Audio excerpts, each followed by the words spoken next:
আমরা যেমনটা মনে করি যে বাংলাদেশে বর্তমানে যে সংবিধান রয়েছে এই সংবিধানের মধ্য দিয়ে একটি গণতান্ত্রিক পরিবেশ নিশ্চিত করা সম্ভবপর নয়, বরং এখানে প্রধানমন্ত্রীকে যেমন একচ্ছত্র ক্ষমতায়ন করা হয়েছে তার মধ্য দিয়ে সাংবিধানিকভাবেই স্বৈরতন্ত্র প্রতিষ্ঠিত হবার সুযোগগুলো রয়েছে।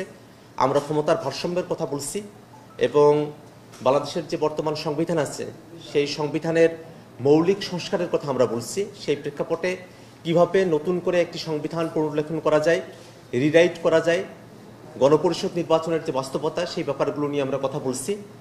সংবিধানের মধ্যে ইতিমধ্যে আমরা যে বিষয়গুলো নিয়ে কথা বলেছি, নাগরিকদের যে মৌলিক অধিকার সেটা যেন নিরঙ্কুশ হয় এবং আমাদের ক্ষমতার হস্তান্তরের প্রক্রিয়া যেন শান্তিপূর্ণ হয়।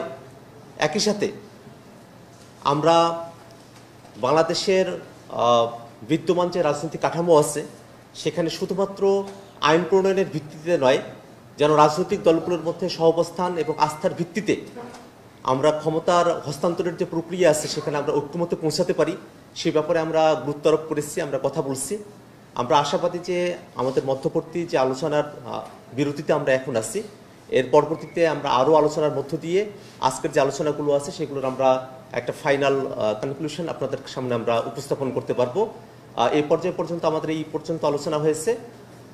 আমাদের আলোচনা শেষ পেয়ে আমরা আমাদের পূর্ণাঙ্গ ব্রিফ আপনাদের সামনে উপস্থাপন করব। আমরা জাতীয় নাগরিক পার্টি এনসিপি মনে করি যে অন্তর্বর্তীকালীন সরকার যে এজেন্ডা নিয়ে, যে ম্যান্ডেট নিয়ে ক্ষমতা এসেছে, বিচার এবং সংস্কার তার দৃশ্যমানতা নিশ্চিত করার মধ্য দিয়েই নির্বাচনের দিকে অগ্রসর হওয়া প্রয়োজন। নির্বাচন অবশ্যই হতে হবে, কিন্তু তার আগে বিচার এবং সংস্কারের দৃশ্যমান রোডম্যাপ সরকারকে উপস্থাপন করতে হবে, বিচার এবং সংস্কারকে দৃশ্যমান করতে হবে এবং এটার জন্য যেটুকু সময় প্রয়োজন অন্তর্বর্তীকালীন সরকার সে সময়টা অবশ্যই পেতে পারে। কোনোভাবেই অন্তর্বর্তীকালীন সরকার কাজ ব্যতিরেকে সময় পেতে পারে না, কাজের ভিত্তিতে অন্তর্বর্তীকালীন সরকার সময় পাবে। আমরা প্রলম্বিত করার পক্ষপাতী নই, কিন্তু বিচার এবং সংস্কারকে যেন অবশ্যই দৃশ্যমান করা হয়, বিচার এবং সংস্কার যেন নিশ্চিত করা হয়, সে ব্যাপারে আমরা আমাদের জোরালো বক্তব্য উপস্থাপন করেছি। আমরা যেমনটা দেখি যে এর আগে 11-এর মতো যখন ঘটনাগুলো ঘটেছে এবং বাংলাদেশে ক্ষমতা হস্তান্তরের প্রক্রিয়ার সময়টা যখন এসেছে তখনই রাজনৈতিক দলগুলোর মধ্যে নানা ধরনের বাদানুবাদ তৈরি হয়েছে এবং যারা সাধারণত ক্ষমতায় থেকেছে তারা তাদের ক্ষমতাকে আরও বেশি প্রলম্বিত করবার চেষ্টাটা করেছে এই অন্তর্বর্তীকালীন সময়গুলোতে।